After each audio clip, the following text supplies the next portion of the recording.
أعوذ بالله من الشيطان الرجيم بسم الله الرحمن الرحيم ألف لام را تلك آيات الكتاب المبين إنا أنزلناه قرآنا عربيا لعلكم تعقلون نحن نقص عليك أحسن القصص بما أوحينا إليك هذا القرآن وإن كنت من قبله لمن الغافلين إذ قال يوسف لأبيه يا أبت إني رأيت 11 كوكبا والشمس والقمر رأيتهم لي ساجدين قال يا بني لا تقصص رؤياك على إخوتك فيكيدوا لك كيدا إن الشيطان للإنسان عدو مبين وكذلك يجتبيك ربك ويعلمك من تأويل الأحاديث ويتم نعمته عليك وعلى آل يعقوب كما أتمها على أبويك من قبل إبراهيم وإسحاق إن ربك عليم حكيم صدق الله مولانا العلي العظيم.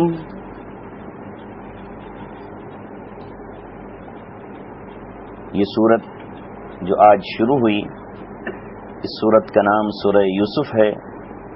یہ سورت بھی مکی ہے اور اللہ تبارک و تعالی نے اس سورت کو قرآن کریم کا بہترین قصہ قرار دیا ہے.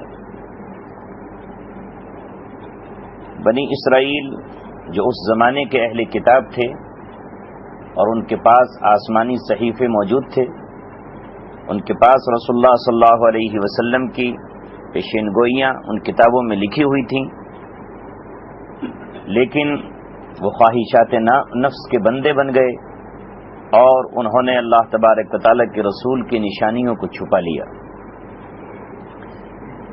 جب لوگ ان کے پاس پہنچے کہ ہم جس نبی کا ذکر سنتے چلے آئے تھے کہ ایک نبی مبعوث ہوں گے، انہوں نے اب نبوت کا دعویٰ کیا ہے، تو کیا یہ وہی ہیں؟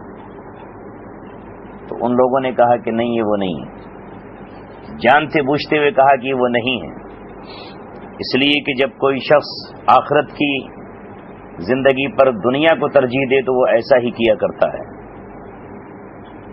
لہذا انہوں نے ان کو گمراہ کرنے کے لیے کہا کہ جاؤ ان سے جا کے سوال کرو کہ بنی اسرائیل تو ملک شام میں رہتے تھے، مصر کیسے پہنچ گئے؟ اور وہ جانتے تھے کہ اس پہ خوب مذاق رہے گی. محمد رسول اللہ کو یہ کہاں پتا ہوگا کہ وہ کیسے پہنچے اور کس طرح پہنچے. یہ بعض حضرات نے لکھا ہے کہ یہ سوال کرایا انہوں نے کہ یہ پوچھو ان سے کہ وہ کون سے نبی تھے جن کا بیٹا گم ہو گیا تھا اور وہ اپنے بیٹے کی جدائی کے غم میں نابینا ہو گئے تھے، وہ کون ہیں؟ تو بس یہ سوال سن کر محمد رسول اللہ سٹپٹا جائیں گے اور ان کا جواب نہیں دیں گے، پھر خوب مذاق ٹھہرے گی اور ہم کہیں گے کہ دیکھو یہ ہیں نبی. جب مشرکین عرب محمد رسول اللہ صلی اللہ علیہ وسلم کے پاس آئے اور آ کر انہوں نے یہ سوال کیا آپ سے، تو اللہ تبارک و تعالیٰ نے جبرائیل علیہ السلام کو بھیج کر پوری سورہ یوسف ہی اتار دی اور بہت تفصیل کے ساتھ یوسف علیہ السلام کا قصہ اللہ تبارک و تعالیٰ نے بیان کیا، جس میں اصل حقائق کو بیان کیا گیا جو یہود و نصارہ کے یہاں اس میں اضافے کر دیے گئے تھے اور جھوٹ چیزیں لگا دی گئی تھیں، ان سب کو اللہ تبارک و تعالیٰ نے صاف کر دیا. پھر ساتھ ہی ساتھ اللہ رب العزت نے سورہ یوسف کے ذریعے آپ صلی اللہ علیہ وسلم کو یہ سمجھایا کہ یوسف علیہ السلام کی زندگی کے ہو بہو آپ کا بھی طریقہ کار چلے گا، اور مشرکین عرب کو بھی یہ بتا دیا کہ جس طرح یوسف علیہ السلام کا واقعہ پیش آیا ہے اسی طرح تمہارے ساتھ بھی ہونا ہے.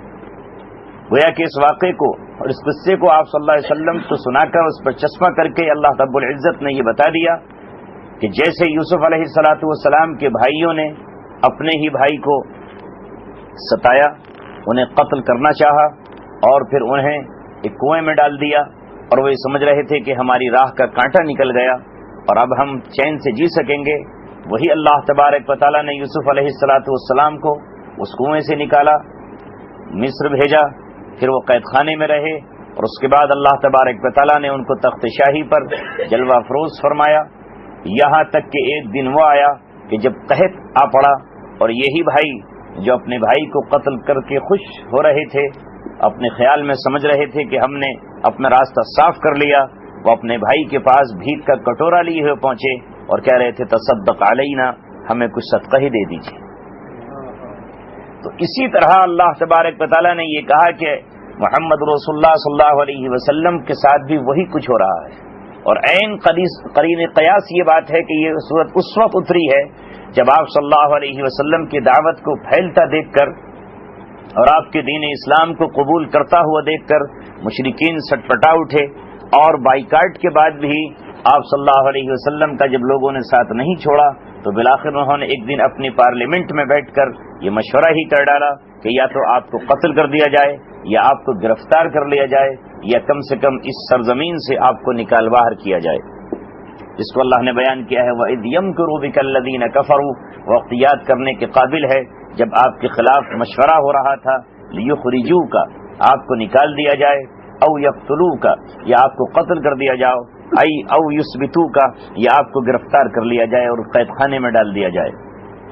وَيَمْكُرُونَ وَيَمْكُرُ اللَّهُ، وہ بھی چالیں چل رہے تھے اور اللہ تبارک و تعالیٰ بھی اپنی چال چل رہا تھا، وَاللَّهُ خَيْرُ الْمَاكِرِينَ، اور اللہ تبارک و تعالیٰ بہترین چال چلنے والا ہے۔ تو اسی طرح اللہ تبارک و تعالیٰ ہی بتانا چاہتا ہے کہ یہاں بھی وہی ہو رہا ہے جیسے وہاں بھائی کر رہے تھے، اور یہاں بھی آپ کے خلاف کرنے والے کوئی اور نہیں، آپ کے بھائی ہیں، آپ کا ان سے رشتہ اور ناتا ہے، قریش کے لوگ ہیں، آپ کے ہی قبیلے کے لوگ ہیں۔ تو جس طرح اللہ رب العزت نے وہاں یوسف علیہ السلام کو بچایا، آپ کو بھی اللہ تبارک و تعالیٰ بچائے گا۔ غار ثور کے اندھیروں میں مدینے کے اجالے نظر آئیں گے، اور غار ثور سے جب آپ جھانک کر دیکھیں گے تو مدینے کی سلطنت آپ کو نظر آئے گی، اور مدینہ پہنچتے ہی اللہ تبارک و تعالیٰ آپ کو وہ اقتدار، وہ قوت، وہ سطوت، وہ جبروت عطا فرمائے گا کہ اس کے سامنے ایک دن یہ آئے گا کہ قریش مکہ صلح کے لیے آگے بڑھیں گے، اور ایک دن یہ آئے گا کہ آپ مکۃ المکرمہ کو فتح کریں گے، اور آپ ان سے جب پوچھیں گے کہ بتاؤ میں تمہارے ساتھ کیا کرنے والا ہوں، تو وہی بات کہیں گے اخ کریم وابن اخ کریم، آپ ایک بہترین بھائی ہیں اور بہترین بھائی کے بیٹے ہیں، ہم آپ سے خیر کی توقع کرتے ہیں۔ تو آپ بھی وہی جملہ ان پر کہیں گے لا تثریب علیکم اليوم، آج میں تم سے انتقام نہیں لیتا، جاؤ تم چلے جاؤ، میں آج وہی کہتا ہوں جو یوسف نے اپنے بھائیوں سے کہا تھا انتم الطلقاء، تم آزاد ہو۔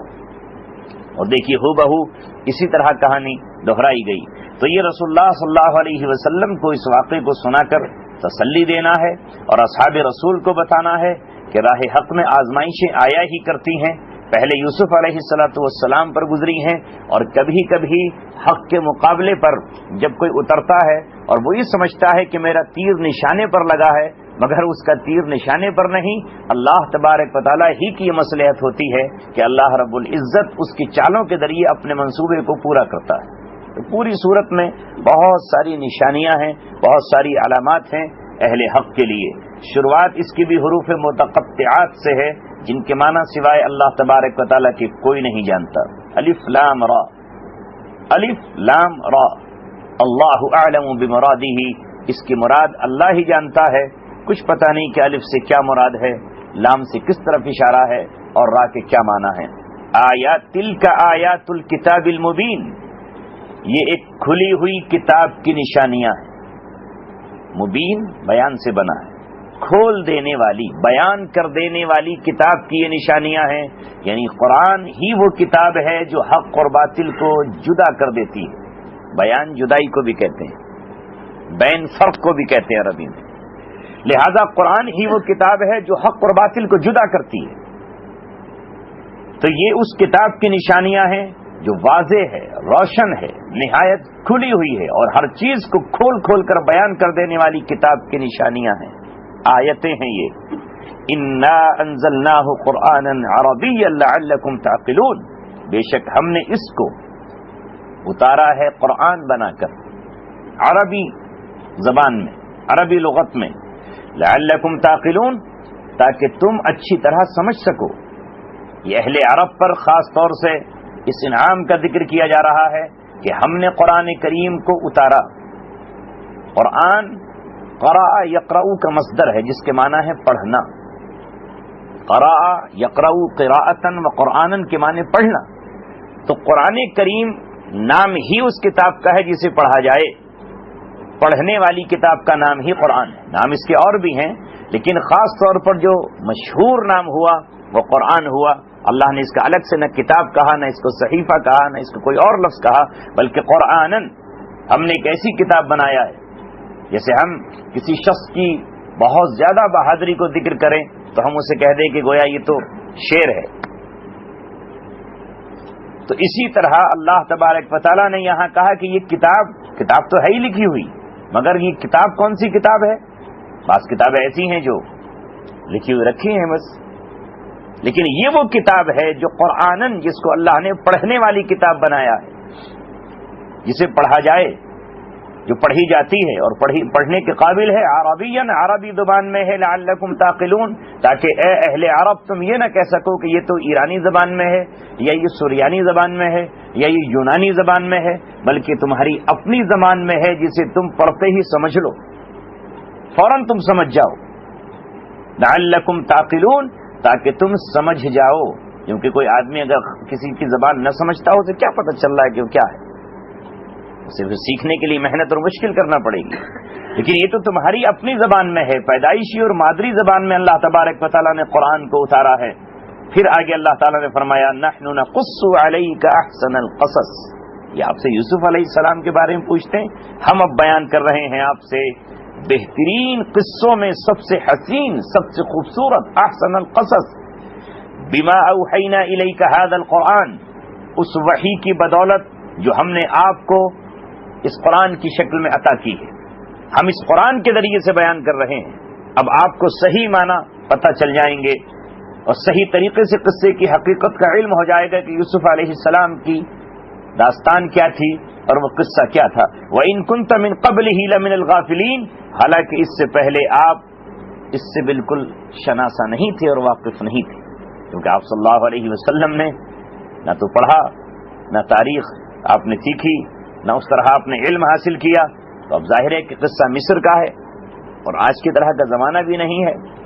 تو اس قصے کو ہم آپ کے سامنے بیان کر رہے ہیں، گرچہ آپ اس سے پہلے اس سے بالکل ہی ناواقف تھے، انجان تھے، آپ کو معلوم نہیں تھا کہ یوسف علیہ السلام کون ہیں، ان کے والد کہاں رہتے تھے، پھر مصر وہ کیسے پہنچے، کیا واقعہ پیش آیا. ہم بیان کرتے ہیں.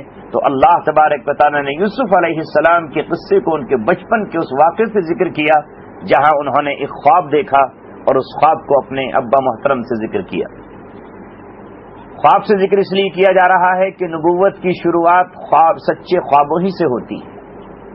آپ صلی اللہ علیہ وسلم پر بھی وحی کے آنے سے پہلے حضرت عائشہ صدیقہ فرماتی ہیں کہ آپ کی نبوت کا آغاز سچے خوابوں سے ہوا. جو آپ رات کو خواب دیکھتے تھے وہی ہو بہو دن میں ہو جاتا تھا. ان خوابوں کے دیکھنے کے بعد ہی آپ نے غار حرا کا رخ کیا تھا اور حضرت خدیجہ سے کئی دن کا کھانا لے جا کر آپ غار حرا میں عبادت میں مشغول ہو جایا کرتے تھے. اس لیے آپ صلی اللہ علیہ وسلم نے اپنی امت سے فرمایا انقطع الوحی، وحی تو اب ختم ہو گئی، کسی شخص پر نہیں آئے گی، الا المبشرات، مگر خوشخبریاں رہ گئی ہیں. اور مبشرات کیا ہیں؟ وہ مومنین کے وہ خواب ہیں جو سچے ہوں. مومنین کو بھی خواب آئیں گے، سچے خواب مومنین کے لیے بشارت بن کر کے آتے ہیں. خواب کی 3 قسمیں علماء نے لکھی ہیں. ایک تو وہ خواب ہے جو حدیث نفس، انسان کے نفس میں اور دل میں جو خیالات ہوتے ہیں، جو باتیں ہوتی ہیں، جو تفکرات اور تخیلات ہوتے ہیں، وہ رات کو ہی خواب بن جاتے ہیں.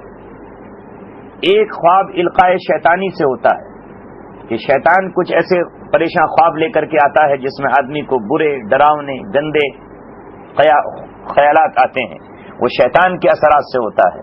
اور تیسرا خواب جو ہے وہ القاء ربانی ہوتا ہے، جو اللہ تبارک و تعالیٰ کی طرف سے اس وقت اس کی روح کو چیزیں دکھائی جاتی ہیں جب اس کا جسم کے سارے چیزیں بند ہو جاتی ہیں. تو اب روح عالم دوسرے عالم کی سیر کرتی ہے، کبھی وہ فرشتوں سے ہم کلام ہوتی ہے اور کبھی وہ دوسرے عالم کی چیزیں دیکھتی ہے. تو ان کو صالح خواب کہا جاتا ہے. سچے خواب کہا جاتا ہے، اور انہی خوابوں کی تعبیر کی ضرورت پیش آتی ہے۔ جو شیطانی خواب ہوتے ہیں ان کی کوئی نہیں آتی، اور جو پریشان دن بھر کے خیالات ہیں ان کی بھی کوئی تعبیر کی ضرورت نہیں پیش آتی۔ یہ جو خواب اللہ تبارک و تعالیٰ کی طرف سے دکھایا جاتا ہے تو یہ خواب سچا ہوتا ہے۔ اور انبیاء کرام کو جب دکھایا جاتا ہے تو انبیاء کے ساتھ نہ تو شیطانی کو اثرات ہو سکتے ہیں، نہ ان کے اپنے نفسانی کوئی خواہشات ہو سکتی ہیں، تو اس لیے نبی کا خواب بالکل سچا ہوتا ہے۔ جیسے ابراہیم علیہ السلام نے خواب دیکھا کہ وہ اپنے بیٹے کو ذبح کر رہے ہیں، تو گویا وہ انہوں نے سمجھا کہ یہ اشارہ وحی ہی کا مجھے اشارہ کیا گیا ہے۔ تو یہاں بھی حضرت یوسف علیہ السلام کو پہلے یہ خواب آیا، اور یعقوب علیہ السلام جو ان کے والد ہیں وہ اللہ تبارک و تعالیٰ کے نبی ہیں، انہوں نے اس خواب کی تعبیر اپنے بیٹے کو دے دی کہ یہ خواب گویا اشارہ کر رہا ہے کہ تو اپنے باپ اور اپنے دادا حضرت اسحاق اور اپنے پردادا حضرت ابراہیم کا وارث بنے گا، اور جو نعمت اللہ نے ان کو عطا کی ہے وہ تجھے بھی اللہ تبارک و تعالیٰ دے گا، اور ساتھ ہی ساتھ یہ بھی کہہ دیا کہ اللہ تبارک و تعالیٰ تجھے خوابوں کی تعبیر کا علم بھی عطا فرمائے گا۔ اللہ تبارک و تعالیٰ خصوصی طور سے نبیوں کو خواب کی علم کا بھی عطا فرماتا ہے، خواب کی تعبیر کا علم عطا فرماتا ہے۔ اس لیے رسول پاک صلی اللہ علیہ وسلم صبح کو مسجد نبوی میں بیٹھتے، اور کوئی شخص اگر خواب دیکھتا تو اس خواب کی تعبیر بھی بتاتے۔ آپ صلی اللہ علیہ وسلم نے بھی خواب دیکھے ہیں، اور ان خوابوں کی تعبیر آپ نے خود بتائی۔ غزوہ احد میں جانے سے پہلے آپ نے دیکھا کہ آپ صلی اللہ علیہ وسلم کے ہاتھ میں جو تلوار ہے وہ تلوار ٹوٹ گئی ہے اور قبضہ اس کے ہاتھ میں ہے، تو آپ نے اس سے تعبیر لی کہ اس جنگ میں یقیناً شکست ہوگی اور سخت مصیبت آئے گی، یہاں تک کہ میرے گھرانے کا کوئی شخص قتل بھی ہوگا، اور وہی ہوا کہ حضرت حمزہ شہید ہو گئے۔ تو یوسف علیہ السلام اس خواب کا اپنے والد سے ذکر کرتے ہیں۔ اذ قال یوسف، وہ وقت یاد کرنے کے قابل ہے جب ایک چھوٹا بچہ خواب دیکھتا ہے لأبیہ، اور وہ اپنے باپ سے کہتے ہیں یا ابتی انی رأیت 11 کوکبا والشمس والقمر رأیتهم لی ساجدین، کہ ابا جان میں نے ایک خواب دیکھا ہے 11 ستارے ہیں اور ایک سورج اور چاند ہے، کہ میں دیکھ رہا ہوں کہ مجھے سجدہ کر رہے ہیں۔ دیکھیے کیا انداز اللہ تعالیٰ نے اختیار کیا ہے کہ حضرت یوسف علیہ السلام نے یہاں تک ایک دم بات شروع نہیں کی، پہلے ابا کو مخاطب کیا یا ابتی، اے میرے والد میں دیکھتا ہوں کہ 11 ستارے اور چاند سورج یہاں آ کے ٹھہر گئے، کیونکہ آگے اپنی بڑائی آ رہی تھی کہ چاند سورج اور 11 ستارے سجدہ کر رہے، تو ٹھہر گئے، بالکل جھجک گئے، جس طرح کوئی شرم آ جاتا ہے، اور پھر دوبارہ کہا رأیتہم، میں ان کو دیکھتا ہوں لی ساجدین، کہ وہ میرے لیے سجدے میں پڑے ہوئے ہیں اور سجدہ کر رہے ہیں۔ بس یہ سننا تھا کہ یعقوب علیہ السلام سمجھ گئے کہ میرا بیٹا کی شان کا ہے، کیونکہ حضرت یوسف علیہ السلام صورت کے اعتبار سے بھی بہت خوبصورت، اور سیرت کے اعتبار سے بھی نہایت روشن ان کا سینہ، اور پیشانی میں نور نبوت، اور آگے چل کے اللہ تبارک و تعالیٰ جو کام لینا تھا تو ظاہر ہے کہ وہ تو ادا ہی نرالی تھی، انداز ہی نرالا تھا، اس لیے سمجھ گئے یعقوب علیہ السلام ان کی بچپن سے چیزیں دیکھتے دیکھتے، یا بنیا، اے میری بٹیا، پیار کا یہ لفظ استعمال کیا، اے میری بٹیا، لا تقصص رؤیاک علی اخوتک، اپنے اس خواب کو اپنے بھائیوں سے بیان مت کر۔ یعقوب علیہ السلام سمجھتے تھے، کیونکہ یہ ان کے سوتیلے بھائی ہیں، 10 بھائی سوتیلے ہیں، ایک بھائی بنیامین سگا ہے، باقی بھائی دوسری ماں سے ہیں، بنیامین اور یوسف علیہ السلام دونوں ایک ماں سے ہیں، تو اے میرے بیٹے اس خواب کو اپنے بھائیوں سے بیان مت کرنا، کیوں؟ فَيَكِيدُوا لَكَ كَيْدًا، کہیں ایسا نہ ہو کہ وہ تیرے خلاف سازشیں کرنے لگیں۔ لیکن ساتھ ہی یہ کہا کہ سازش کیوں کریں گے وہ؟ ان الشیطان للانسان عدو مبین، بے شک شیطان انسان کا کھلا ہوا دشمن۔ سمجھ گئے کہ یہ خواب تیری عظمت کی طرف اشارہ کر رہا ہے، اور وہ جان گئے کہ ستاروں سے مراد یہ بھائی ہیں، اور چاند و سورج سے مراد تیرے ماں باپ ہیں۔ وہ اللہ تبارک و تعالیٰ تیری اونچی شان عطا کرے گا کہ تیرے بھائیوں کو تیرے سامنے جھکنا پڑے گا، تو ان سے اعلیٰ اور افضل ہو جائے گا۔ لہذا ایسا نہ ہو کہ اس خواب سے وہ جلن اور حسد محسوس کرے، اور وہ جانتے تھے یعقوب علیہ السلام کہ یہ حسد اور جلن ہی ایسی چیز ہے کہ جس نے شیطان کو راندہ درگاہ کیا اور انسان کا دشمن بنا کر اسے اللہ تبارک و تعالیٰ کی رحمت سے مایوس کیا، ورنہ اور کیا چیز تھی شیطان؟ جب اللہ تبارک و تعالیٰ نے انسان کو منصب خلافت عطا کیا اور اللہ رب العزت نے انسان کا انتخاب کر لیا، تو شیطان اسی لیے تو جلا کہ مٹی سے پیدا یہ شخص جس کی فطرت میں پستی ہے، یہ بلندی کیوں اس نے حاصل کر لی؟ اور اسی حسد کی بنیاد پر اس نے اللہ تبارک و تعالیٰ کا حکم نہیں مانا۔ یہی چیز ان بنی اسرائیل کو آگے تک لے آئی، اور جب محمد رسول اللہ صلی اللہ علیہ وسلم مبعوث ہوئے اور وہ شاخ بنی اسرائیل سے آئے، وہ بنی اسماعیل سے آئے، تو بس یہ کہنے لگے کہ یہ ہمارے خاندان سے کیوں نہیں آیا، یہ منصب تو ہمارا ہے۔ اور وہ جانتے نہیں تھے کہ نبوت اور رسالت کا منصب کسی کو وراثتاً نہیں ملتا، یہ اللہ تبارک و تعالیٰ کا انتخاب ہے کہ وہ جس کو چاہے وہ کرے۔ اسی بنیاد پر رسول اللہ کی مخالفت کرتے رہے، حسدا من عند انفسہم، کہ صرف حسد کرتے ہوئے اب ہماری برتری ختم ہو گئی، اب ہمارا جو بلندیاں تھیں وہ ختم ہو گئیں، اب تک جو ہماری ٹھیکیداریاں تھیں وہ ختم ہو گئیں، اب تک جو پوری قوم ہمارا طواف کر رہی تھی وہ ختم ہو جائے گا، اب تک جو لوگ ہمارے پاس آ رہے تھے وہ ٹوٹ جائے گا۔ اس لیے رسول پاک صلی اللہ علیہ وسلم کی نشانیوں کو چھپا بھی گئے، اور چھپا ہی نہیں گئے بلکہ مخالفت پر بھی اتر آئے۔ تو یہی وہ حسد تھا جس کی طرف حضرت یعقوب علیہ السلام نے اپنے بیٹے کو سمجھایا کہ بیٹے اپنے بھائیوں سے خواب بیان مت کرنا، مگر روایات میں آتا ہے کہ ادھر اس کمرے میں بیان کر رہے ہیں یوسف علیہ السلام اس خواب کو، اور پڑوس برابر کے کمرے میں بھائیوں نے کان لگا کے سن لیا کہ کیا گفتگو چل رہی ہے ابا کی اور بھائی کی۔ ادھر سنوا بھی دیا گیا اور شیطان نے یہیں سے منصوبہ شروع کر دیا۔ اب اللہ تعالیٰ کی نعمت کی طرف یعقوب علیہ السلام نے تعبیر دی، وَكَذَلِكَ يَجْتَبِيكَ، اور اسی طرح جس طرح اللہ نے تجھے یہ خواب دکھایا ہے، اسی طرح اللہ تبارک و تعالیٰ تجھے محسوس کر لے گا۔ یجتبیک، اللہ تبارک و تعالیٰ تجھے کھینچ لے گا، تیرا انتخاب کرے گا۔ وَيُعَلِّمُكَ مِن تَأْوِيلِ الْأَحَادِيثِ، اور وہ تجھ کو خوابوں کی تعبیر کا علم سکھائے گا۔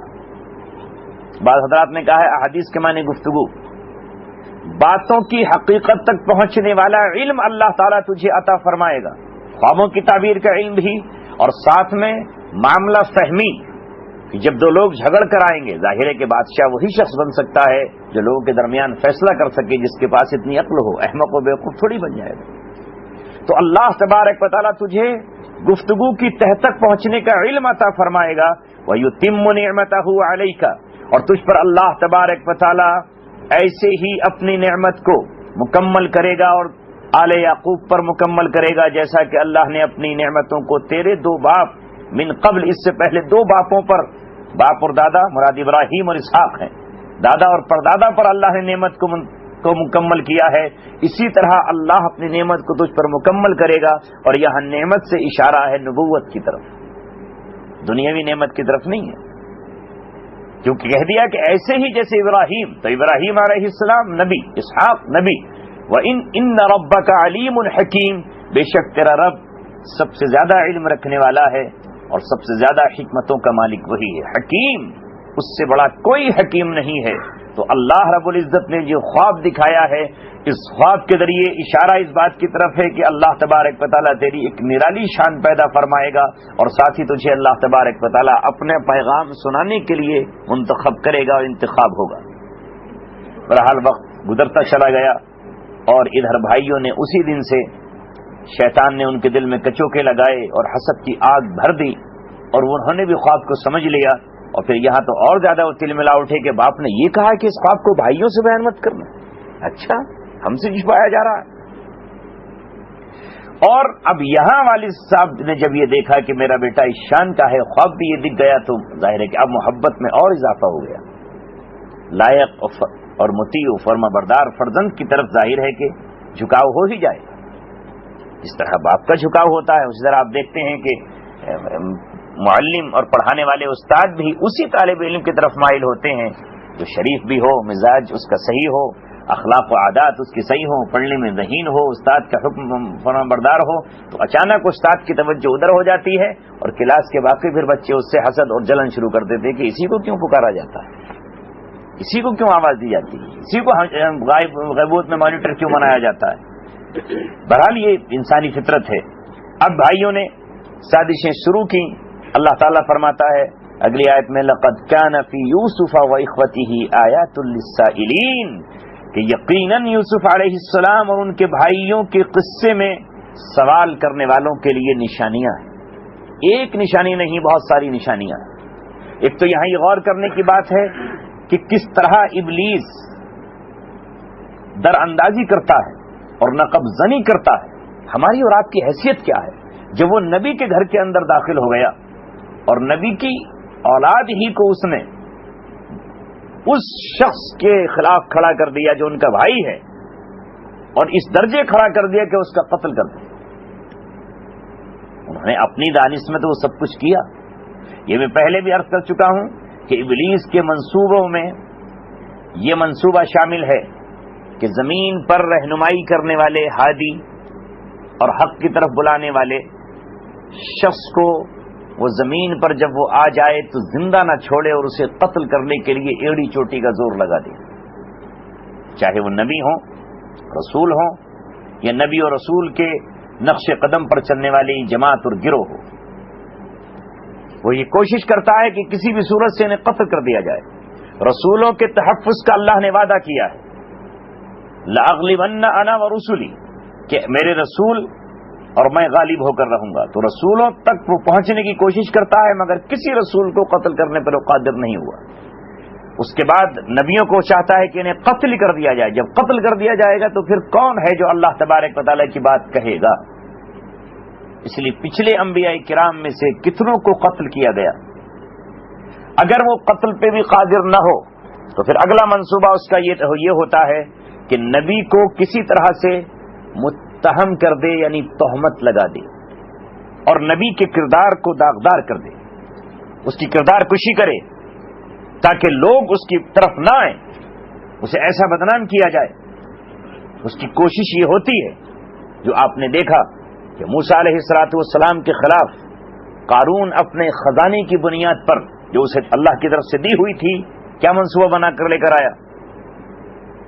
ایک عورت کو تیار کر کے لایا، پہلے مجمع عام جمع کیا، اور پھر حضرت موسیٰ علیہ السلام سے کہا کہ آپ جس شریعت کو بیان کرتے ہیں اس شریعت میں زنا کار کی سزا کیا ہے؟ آپ نے فرمایا رجم۔ کہا یہ آپ ہی کے لیے ہے، عوام کے لیے ہے یا آپ کے لیے بھی؟ کہا سب کے لیے ہے۔ کہ اگر آپ نے ایسا کیا ہو تو پوری قوم کھڑی ہے وہاں پر، اور اس عورت کو لا کے وہ کہتا ہے کہ ہاں وہ کہو تیرے ساتھ کیا کیا ہے موسیٰ نے۔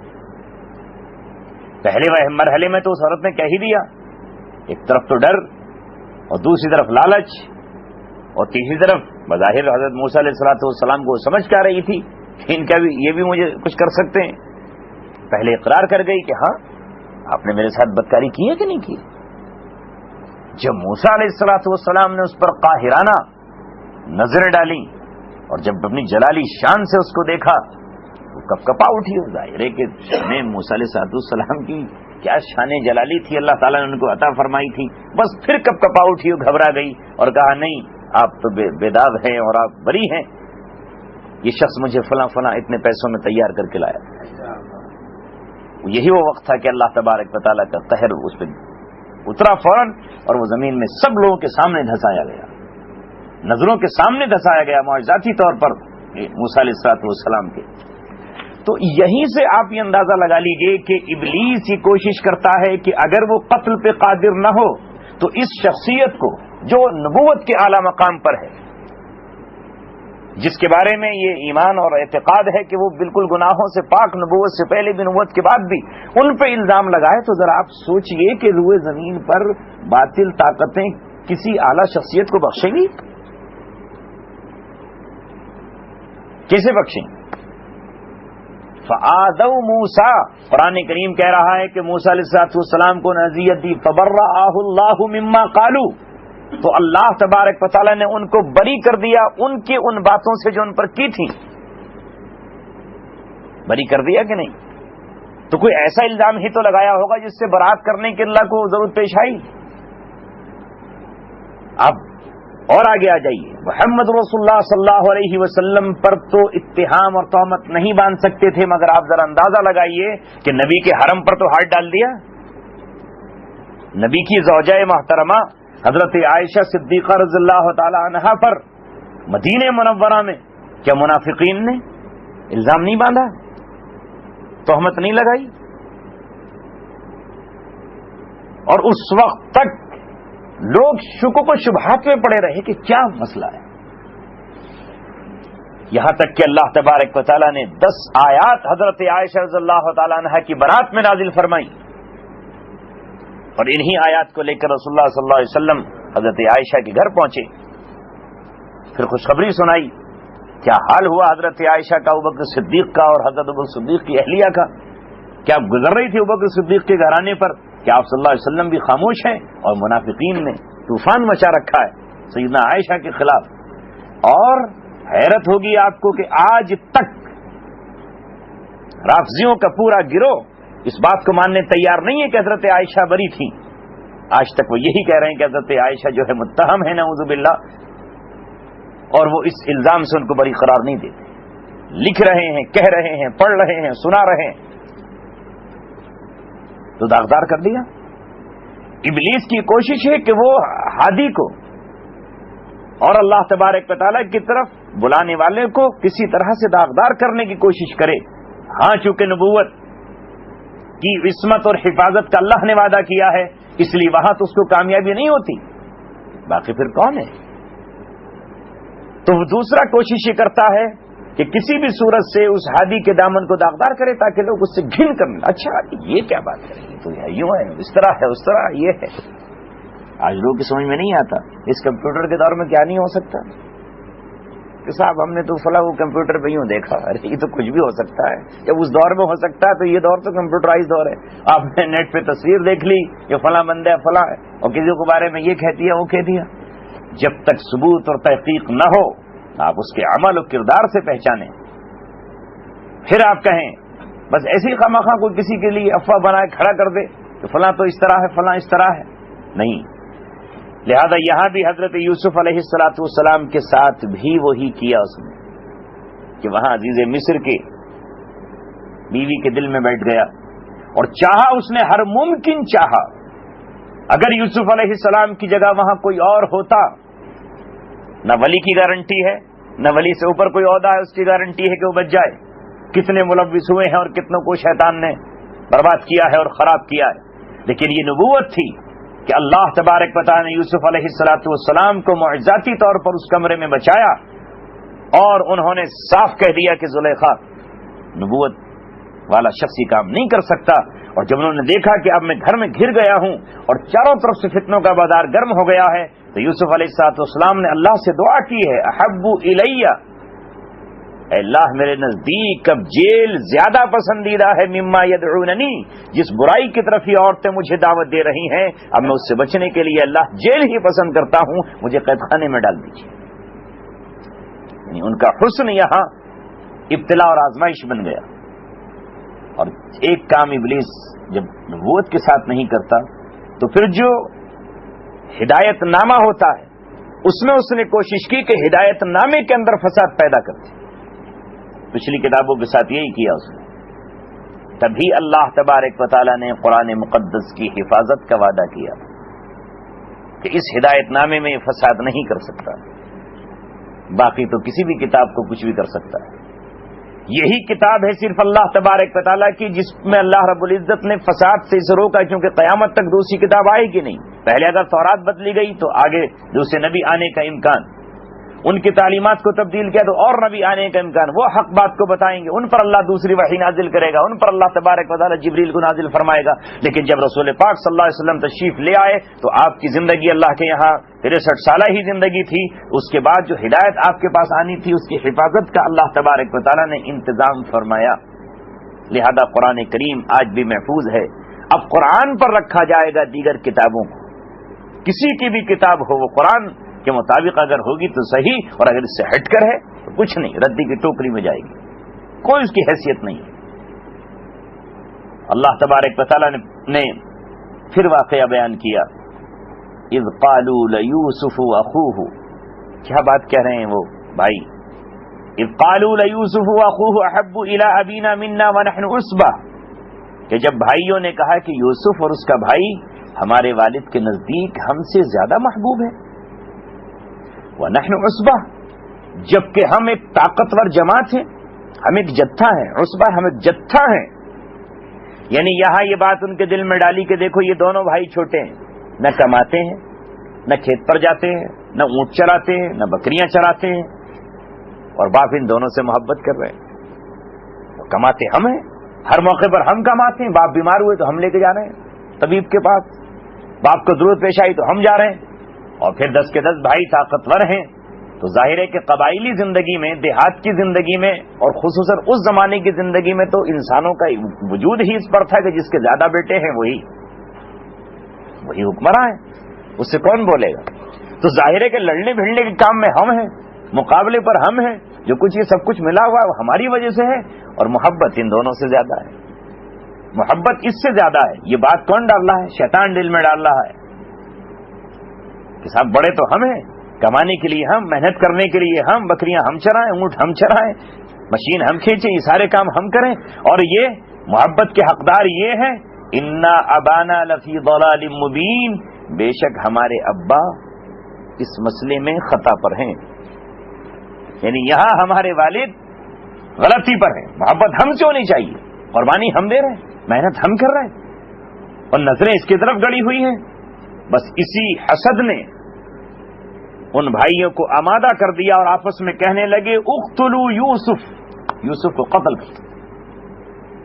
میں نے جو ابھی عرض کیا کہ اس کا پہلا منصوبہ قتل کر دیا جائے ہادی کو، جب ہادی قتل ہو گیا تو ختم بات۔ اقتلوا یوسف او اطرحوہ، کیونکہ کچھ رائے یہ بھی آئی تھی کہ قتل مت کرو، او اطرحوہ ارضا، یا کسی دور دراز علاقے میں اسے ویرانے میں چھوڑا، یخلو وجہ ابیکم، تاکہ تمہارے باپ کا چہرہ خالی ہو جائے تمہارے لیے، یعنی پھر ان کی توجہ پوری تمہاری طرف ہو جائے، جب یہ رہے گا نہیں تو اب ظاہر ہے کہ جدھر محبت جاری ہے وہ کام ہی ختم ہو جائے گا۔ وَتَكُونُوا مِن بَعْدِهِ قَوْمًا صَالِحِينَ، اور اس کے بعد تم ایک ایسی قوم ہو جاؤ گے جس کا کام بن جائے گا۔ کئی مطلب اس کے بیان کیے ہیں، ایک مفسرین نے تو یہی بیان کیا ہے کہ تمہارا کانٹا ہی نکل جائے گا، کام ہی درست ہو جائیں گے، جو بیچ میں رکاوٹ آ رہی ہے وہی ختم ہو جائے گی، جب یہ ختم ہو جائے گی تو تمہارا کام سیدھا پھر باپ تمہاری طرف ہی توجہ کریں گے۔ اور دوسرا یہ ہے کہ تکونوا من بعدہ قوما صالحین، مومن تو تھے ہی، یہ تھوڑی کافر تھے، بھائی نبی کے بیٹے ہیں، مسلمان تھے، مومن تھے، تو یہ کہہ رہے ہیں کہ بھائی اسے قتل کر دو، اور اس کے بعد کیا ہے قوما صالحین، نیک لوگ بن جانا، توبہ کر لے۔ شیطان یہ تو دھوکہ ڈالتا ہے کہ اس وقت یہ کام کر لو پھر توبہ کر لیں گے، تو پہلے شیطان نے کہا کوئی بات نہیں ہے، توبہ سے اللہ سب کچھ معاف کر دے گا، مومن جو گناہ کر رہا ہے وہ اس بنیاد پہ تو نہیں کر رہا کہ گناہ نہیں ہے یہ، مگر شیطان یہ کہہ دیتا ہے کوئی بات نہیں ہے، اس کے بعد توبہ ہو جائے گی، چھوڑ دو کوئی نماز بعد میں دیکھ لیں گے، یہ فلاں یہ کام کر لو، اللہ تبارک و تعالیٰ توبہ کر لے گا۔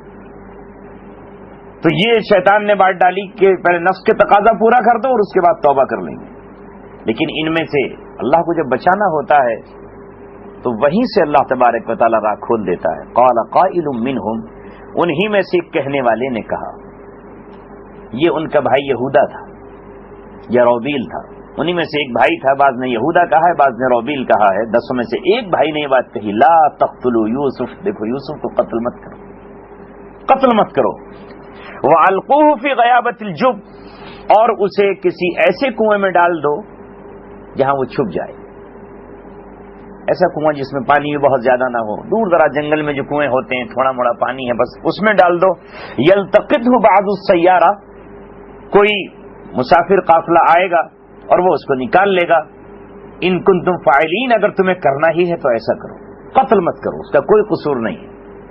بس یہ تدبیر اللہ تبارک و تعالیٰ نے اسی میں سے نکال دی کہ اس بڑے بھائی کے دل میں ہمدردی پیدا ہوئی، اور اس بڑے بھائی نے اس بھائی کو قتل سے ایک طرح سے بچا لیا، اور سبب کے طور پر یہ مشورہ دے دیا کہ نہیں قتل تو مت کرنا، بس یا تو کنویں میں ڈال دینا یا دور دراز ادھر پھینک دیں گے۔ ظاہر تو جنگلوں میں جاتی تھی اونٹ بکریاں چرانے، کنواں بھی دیکھ رکھا تھا انہوں نے، لیکن اب باپ سے کیسے اس کو لے کر جائیں؟ اب منصوبہ بنایا، ابا جان کے پاس پہنچے اور والد صاحب سے کہا، یا ابانا ما لک لا تأمنا، اے ابا جان اے ہمارے ابا آپ کو کیا ہو گیا ہے کہ آپ یوسف کے سلسلے میں ہم پر اعتبار نہیں کرتے، ہمارا یقین نہیں کرتے؟ وَإِنَّا لَهُ لَنَاصِحُونَ، حالانکہ ہم تو اس کے بہت بڑے خیر خواہ ہیں، ہمارا چھوٹا بھائی ہے، ہم اس کے ہمدرد ہیں۔ اب بہانے سے لے جانا تھا والد کے پاس سے، تو کیا کہا کہ یہ گھر میں پڑا رہتا ہے، آپ دور نہیں جانے دیتے، گلی تک میں کھیلنے نہیں دیتے۔ ہم نے کل پکنک کا ایک منصوبہ بنایا ہے، ہم سوچ رہے ہیں کہ ذرا پکنک پر جائیں۔ اس زمانے کی پکنک یہی تھی کہ جنگلوں میں آدمی جائے، میوے کھائے، یہ چیزیں کھیلے کودے، ذرا یہ کچھ کرے جیسے آج کل لوگ جاتے ہیں۔ تو ہم نے منصوبہ بنایا ہے کہ ابا جان ارسلہ معنا، آپ اس کو ہمارے ساتھ بھیج دیجیے، غدن، کل، یرتع ویلعب، تاکہ وہ جنگل کے میوے چکھے، وہ دیکھے کیسی بیریاں ہوتی ہیں جنگل کی، جنگل کے کیا پھل ہوتے ہیں، اور کس طرح سے ہم لوگ کھیلتے ہیں کودتے ہیں، ویلعب، وہ کھیلے کودے، وَإِنَّا لَهُ لَحَافِظُونَ، اور ہم اس کے حفاظت کریں گے۔ اب یعقوب علیہ السلام تو پریشان ہو گئے کہ کیسے بھیجوں؟ پہلی بات تو انہوں نے یہ کہی، قَالَ إِنِّي لَيَحْزُنَنِي أَن تَذْهَبُوا بِهِ، کہ تم اسے لے جاؤ، یہ بات مجھے غمزدہ کرے گی، میں تھوڑی دیر کے لیے بھی اپنے اس بیٹے سے جدائی برداشت نہیں کر سکتا، میرا دل اسے یہ نہیں چاہتا کہ میں اسے اپنے آنکھوں سے نظروں سے جدا کروں۔ قال انی لیحزننی ان تذهبوا به، کہ تم مجھے اس کو میرے پاس سے لے جاؤ، یہ بات مجھے غم میں ڈال دے گی، مجھے غم مبتلا کرے گی۔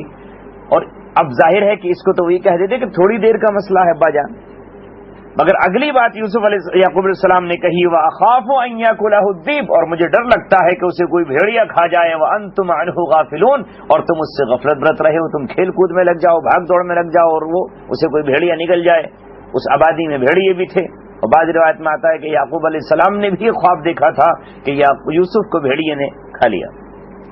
تو یہی بات انہوں نے ان سے بیان کر دی، بس اس کو پکڑ کر انہوں نے کہا لئن اکلہ الذئب، اچھا آپ یہ کریں کہ بھیڑیا اسے کھا جائے گا، وَنَحْنُ عُصْبَةٌ، ہم ایک طاقتور جماعت ہے، ہمارے پاس ڈنڈ بازو ہیں، ہمارے پاس ہتھیار ہیں، تلواریں ہیں ہمارے پاس، ایسا کیسے ہو سکتا ہے؟ اِنَّا إِذًا لَخَاسِرُونَ، تب تو ہم بڑے ہی نکمے ہیں کہ ہماری موجودگی میں بھیڑیا کھا جائے گا۔ ابا جان بھیڑیے کے تو آپ بالکل مت ڈریے، کچھ نہیں،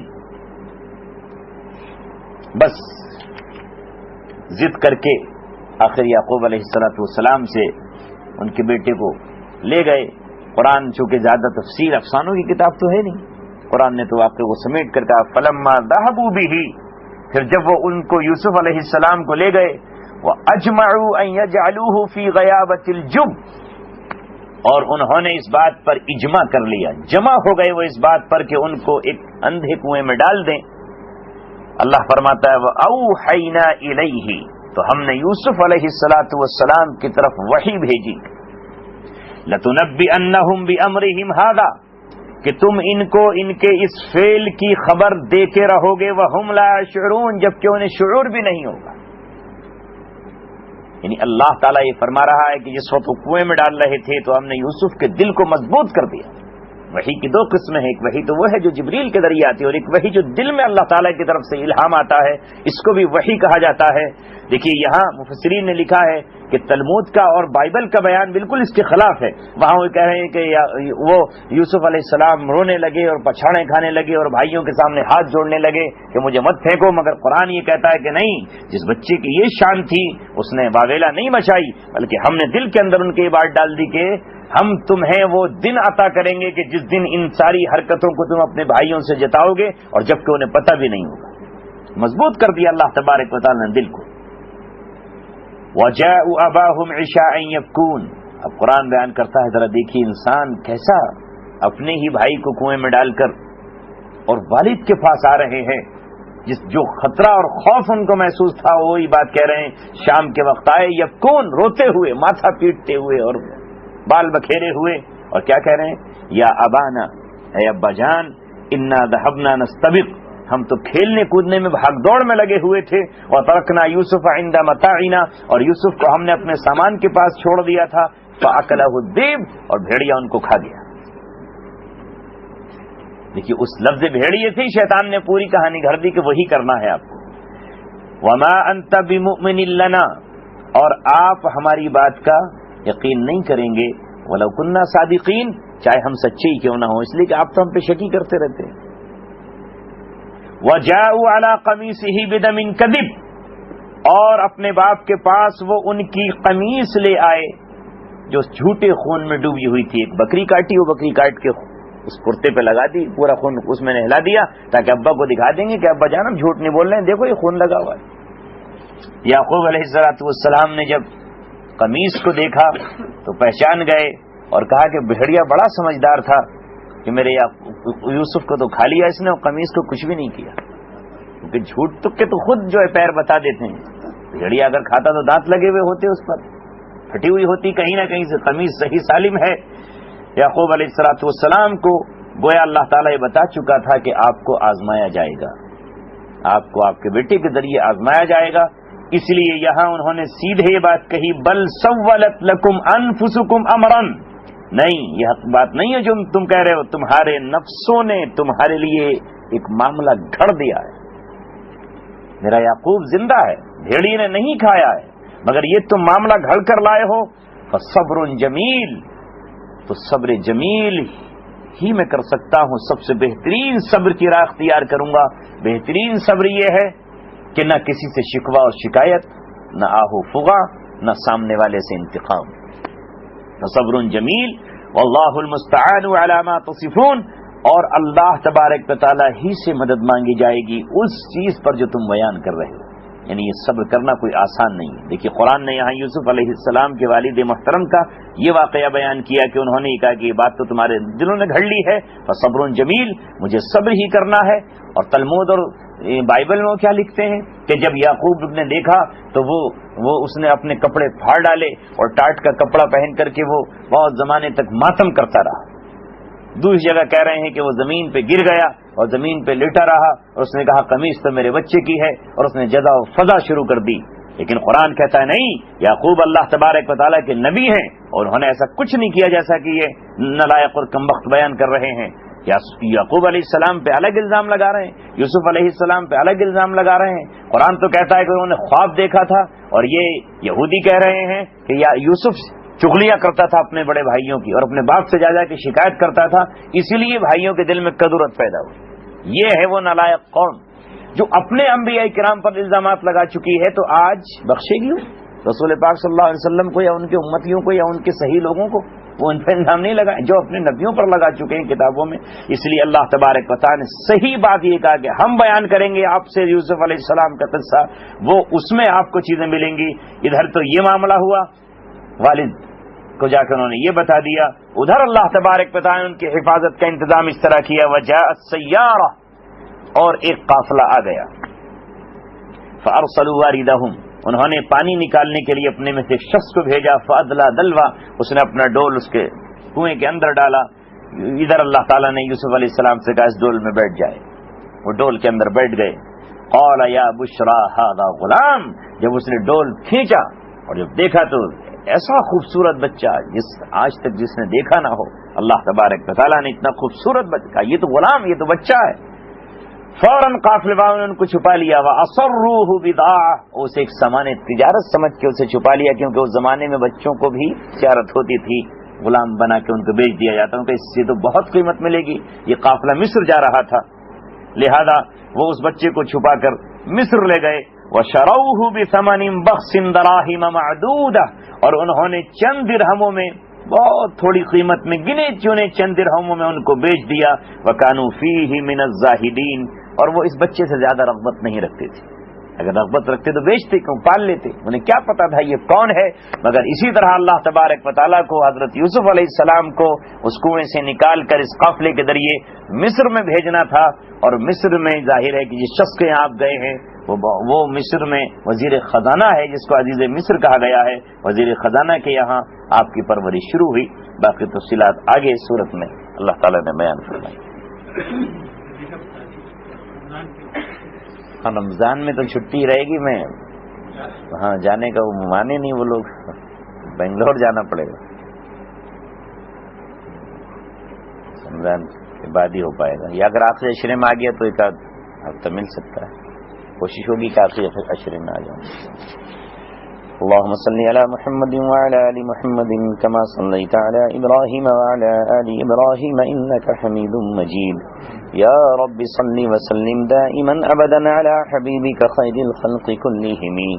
اے اللہ ہم سب کے گناہوں کو معاف فرما, اور ہماری خطاؤں کو درگزر فرما۔ مولا کریم تیرے فضل و کرم سے ہم نے رجب برکتوں کے ساتھ گزار لیا، شعبان بھی ہمارا آسانی اور آسائش کے ساتھ گزر گیا۔ اے مولا آنے والا جمعہ امید یہ ہے کہ رمضان کا پہلا جمعہ ہوگا، اے مولا اس جمعے کی ہمیں استقبال کی تیاریاں نصیب فرما۔ جس طرح ہم نے اپنے بچپن سے رمضان کا استقبال شروع کیا، اے اللہ ہم بچپن سے اٹھے، رات میں برتن کھٹکھٹائے تو سحری کی برکتیں ہم نے بچپن سے حاصل کی ہیں، اور سحری کھانے کے لیے اپنے ماں باپ سے ہم نے ضدیں کی ہیں۔ اس کے بعد ہم جب جوان ہوئے تو تو نے ہمیں روزے رکھنے کا مکلف بنایا، اور ہم نے خوشی خوشی آج تک روزے رکھے۔ اے مولا کریم ماضی کے رمضانوں کی طرح آنے والے رمضان کو بھی ہمارے لیے آخرت کا ذریعہ بنا دینا، آخرت کا تحفہ بنا دینا۔ رمضان میں کمائی آخرت کی کرنے کے لیے اسے ہمارے لیے برکت والا مہینہ بنا دینا۔ رمضان کی راتوں کی ہمیں قدردانی عطا فرمانا، دن میں بھی ہمیں اے مولا کریم تلاوت قرآن کے لیے قبول فرمانا، اس مہینے میں جیب سے خرچ کرنے کے لیے ہمیں قبول فرمانا۔ اے مولا رمضان میں تو نے امت مسلمہ کو ماضی میں بڑی بڑی فتوحات نصیب فرمائی ہیں۔ اے اللہ بدر بھی رمضان میں ہوا، فتح مکہ رمضان میں ہوئی، اسی طرح سے اندلس رمضان میں فتح کیا گیا، قسطنطنیہ رمضان میں فتح ہوا، سوڈان کی فتح رمضان میں ہوئی۔ اے رب ذوالجلال موجودہ رمضان کو بھی امت کی فتوحات کا رمضان بنا دینا، اور امت کے لیے فتوحات کے دروازے کھول دینا۔ اے اللہ قرآن کریم کو پڑھنے اور سمجھنے کی توفیق عطا فرما۔ اے مولا کریم اس قرآن کریم سے کاٹنے والی قوتوں کو صفحہ ہستی سے مٹا دیجئے، اور ان کا وجود زمین سے ختم کر دیجئے۔ تیری کتاب سے روکنے والے اے مولا کریم تیرے بھی دشمن ہیں اور ہمارے بھی دشمن ہیں۔ اے مولا اس کتاب کی عظمت ہمارے دلوں میں قائم فرما، اس کتاب کی ایک ایک حرف پہ عمل کرنے کی توفیق عطا فرما۔ مدنی اور مکی دونوں طرح کی صورتوں پر ہمیں عمل کی توفیق نصیب فرما۔ اے مولا وہ زمانہ کیا خوبصورت تھا، وہ کیسا امن و امان کا زمانہ تھا جب عدالتوں میں قرآن رکھا ہوتا تھا اور قاضی وقت اس کتاب سے فیصلہ کیا کرتا تھا، ظالموں کے ظلم سے روکا جاتا تھا اور مظلوموں کی مدد کی جاتی تھی، ایک ایک بیوہ کے گھر پر زکوٰۃ کی رقم پہنچتی تھی، ایک ایک یتیم کے چوکھٹ تک اس کا حق پہنچا دیا جاتا تھا، حقدار کو حق دیا جاتا تھا، اور حق چھیننے والوں کو زد و کوب کر کے ان پہ اسلامی سزائیں نافذ ہوتی تھیں۔ مگر اے مولا مسلمانوں کے اس کتاب کو طاقوں میں سجانے کی بدولت آج روئے زمین فتنے و فساد سے بھر گئی، خون کی ندیاں بہہ گئیں، چاروں طرف ظلم و ستم کے پہاڑ کھڑے ہو گئے۔ اے مولا امت مسلمہ کو پھر سے یہ جرأت، یہ ہمت، یہ موقع عطا فرما دیجئے کہ اس کتاب کو وہ زمین پہ نافذ کر کے تیرا حکم و فرمان بجا لائیں۔ اے مولا کریم ہمیں اس کتاب سے محبت نصیب فرما۔ اے اللہ ہماری اولادوں کو اس کتاب کے پڑھنے کے قابل بنا، اس کے حفظ کرنے کے قابل بنا، اور اسے پھیلانے کے لیے ان کی زبانوں کو قبول فرما۔ یہ انگلیاں آپ کی دی ہوئی ہیں، اے اللہ اپنے دین کی حفاظت کے لیے انہیں قبول فرما۔ یہ زبان آپ کی ہے، اسے اپنی کتاب کی تلاوت کے لیے قبول فرما۔ یہ سر اور دماغ تیرا ہے، اے اللہ اس میں اسلام کی مدد کے منصوبے بنانے کی ہمیں توفیق نصیب فرما۔ اے اللہ ہمارے کاندھوں پر جو ذمہ داریاں عائد ہوئی ہیں، کبھی بچپن کی ذمہ داریاں، کبھی جوانی کی ذمہ داریاں، آج بہت ساری ذمہ داریاں ہمارے کاندھوں پر ہیں، اے مولا سب حقوق ادا کرنے کی توفیق مرحمت فرما۔ ہم سے جو گناہ ہوئے چاہے وہ جان کر ہم نے کیے ہوں، تجھے رحیم جان کر، تجھے غفور جان کر، تجھے معاف کرنے والا جان کر، اے مولا ہم نے جرأت بیجا کی ہو تو رب کعبہ آس و امید کی بنیاد پر جو ہم نے گناہ کیے آج ہم ان سے توبہ کرتے ہیں، ہمارے تمام کبیرہ گناہوں کو معاف فرما، ہمارے صغیرہ گناہوں کو بھی معاف فرما۔ اے مولا ہم سے جو جرائم ہوئے جو ناقابل معافی تھے، اگر زمین پر اسلامی حکومت ہوتی تو یقیناً ہم پر وہ سزا لاگو کر دی جاتی، مگر مولا کریم ہم بچ گئے دنیا پر باطل حکومت کی وجہ سے، مگر تیرے عذاب سے ہمیں کون بچائے گا؟ اے مولا جس طرح تو نے ہمارے عیوب پر پردہ ڈال کر ہمیں زمانے میں رسوا ہونے سے بچایا، ہمیں خوار و ذلیل ہونے سے بچایا، اے مولا اسی طرح ہماری خطاؤں کو اسی دنیا میں معاف فرما دیجئے تاکہ کل قیامت میں ہم رسوائی نہ دیکھ سکے۔ اے اللہ جیسے دنیا میں تو نے ہمیں عزت عطا فرمائی ہے، کل آخرت میں بھی ہمیں عزت نصیب فرمانا۔ جس طرح دنیا میں تو نے ہمیں دھوپ سے بچنے کے لیے سائے دار مکان عطا فرمائے ہیں، اے اللہ اسی طرح کل میدان محشر میں اپنے عرش کا سایہ نصیب فرمانا۔ جس طرح دنیا میں تو نے ہمیں پیاس سے بچنے کے لیے پانی عطا فرمایا، بھوک لگی تو کھانا نصیب فرمایا۔ اے اللہ آخرت میں ہمیں جنت الفردوس نصیب فرمانا۔ اے مولا کریم تو نے ہمیں اپنے فضل سے، اپنے رحم اور اپنے محض فضل سے رسول اللہ صلی اللہ علیہ وسلم کی امت میں پیدا فرمایا، آخری نبی کیا آخری اے اللہ ہمیں رستہ بنایا، اسی طرح ہمیں کل آپ کا قرب قیامت میں نصیب فرمانا۔ مقام محمود کے پاس ہمارے مکانات تعمیر فرما دینا۔ اے اللہ جنت کی خریداری آج کل چل رہی ہے، اس جنت کو خریدنے کے لیے اے اللہ ہمیں اپنا مال خرچ کرنے کی توفیق نصیب فرما۔ مال جس کے پاس نہ ہو تو وقت خرچ کرنے کی توفیق عطا فرما، جس پہ وقت بھی نہ ہو اے مولا تو اس کے خون کے قطرے، آنکھ کے آنسو اور جسم سے بہنے والا پسینہ قبول فرما۔ دین اسلام کی تائید و نصرت کے لیے ہمیں قبول فرما، ظلم اور ظالم سے ہمیں نفرت عطا فرما، باطل دینوں سے ہمیں بغض و عداوت نصیب فرما۔ اے مولا کریم وقت کے فرعونوں سے ہمیں نفرت عطا فرما۔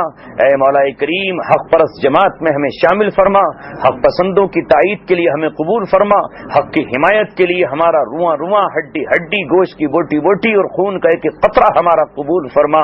موت ہماری ایمان پہ فرمانا، اے مولا ہمیں موت شہادت کی نصیب فرمانا۔ وہ پروانے ہمیں عطا کر دیجئے جن سے نفاق سے بری ہونے کا اعلان ہوتا ہے۔ اے مولا ہمیں منافقت سے بری فرما دے، سچا پکا اور خالص مومن بنا دے۔ ان دعاؤں کو اپنے فضل و کرم سے قبول فرما۔ سبحان ربک رب العزت عما یصفون۔